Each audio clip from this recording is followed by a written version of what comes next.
Dear students, आज हम किसी भी दी हुई गिवन मैट्रिसेस के माइनर्स निकालना सीखेंगे। How to calculate the minors of given matrices. First, the given matrices is an square matrix.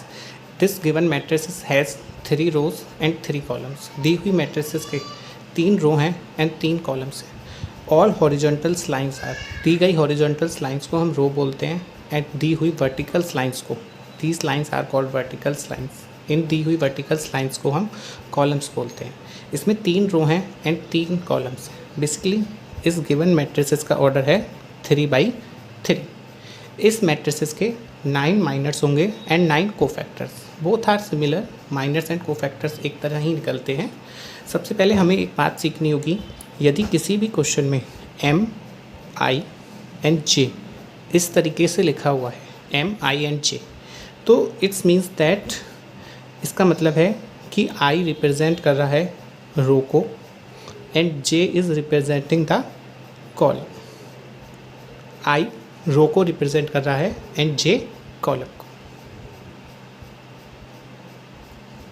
दी हुई मैट्रिसेस के माइनर्स निकालने के लिए हमें ये 9 वैल्यूज़ निकालनी है, क्योंकि दी हुई मैट्रिसेस का जितने भी एलिमेंट्स होंगे उसके इतने ही माइनर्स होंगे। दी हुई मैट्रिसेस में M11 में फर्स्ट 1 का मतलब है वो रिप्रेजेंट कर रहा है रो को and second 1 is representing the column. It's means that first row second column, first row third column, second row first column, second row second column and so on. So we are finding the M11. It means that first row and first columns की values को हमें skip करना है, hide करना है और बाकी सभी वैल्यूज़ को हमें कैलकुलेट करना है। कैलकुलेशन किस तरीके से होगी? जिस तरीके से हमने डिटर्मिनेंट्स निकाला था सेम उसी तरीके की कैलकुलेशन है।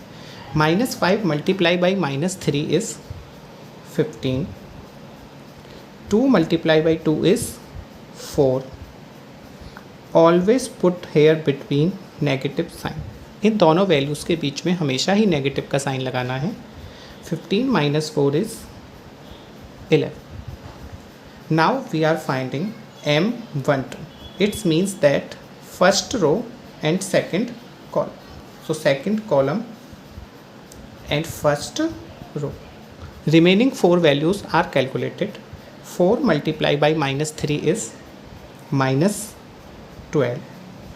2 multiplied by -1 is -2. Always put here negative sign so that -12 plus 2 is -10.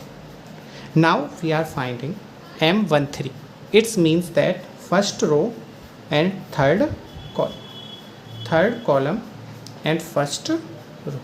Remaining 4 values are calculated. 4 multiplied by 2 is 8. -5 multiplied by -1 is 5. Always put here negative sign. Now similar we are finding M21, जिसका मतलब है second row and first column and second row. Remaining 4 values are calculated. -3 multiply by 1,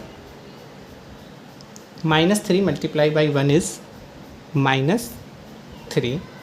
2 multiplied by 2 is 4. Always put here negative sign. M22 second row and second column। बची हुई 4 values को हम calculate करेंगे।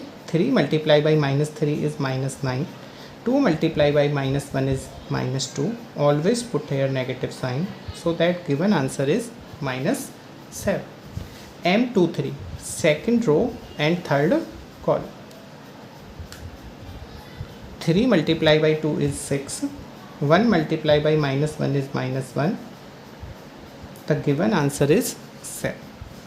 M31, जिसका मतलब है third row and first column. दी हुई वैल्यूज़ को हम कैलकुलेट करेंगे। 2 multiplied by 1 is 2. -5 multiplied by 2 is -10. Always put here negative sign so that answer is 12. M32, जिसका मतलब है third row and second column. दी हुई 4 वैल्यूज़ को हम कैलकुलेट करेंगे। 3 multiplied by 2 is 6. 4 multiplied by 2 is 8. इनके बीच में हमेशा ही नेगेटिव का साइन लगेगा, so the answer is -2। M33 third row and third column. 3 multiplied by -5 is -15. Always put between negative signs. 4 multiplied by 1 is 4. We are calculating the minus. इसी तरीके से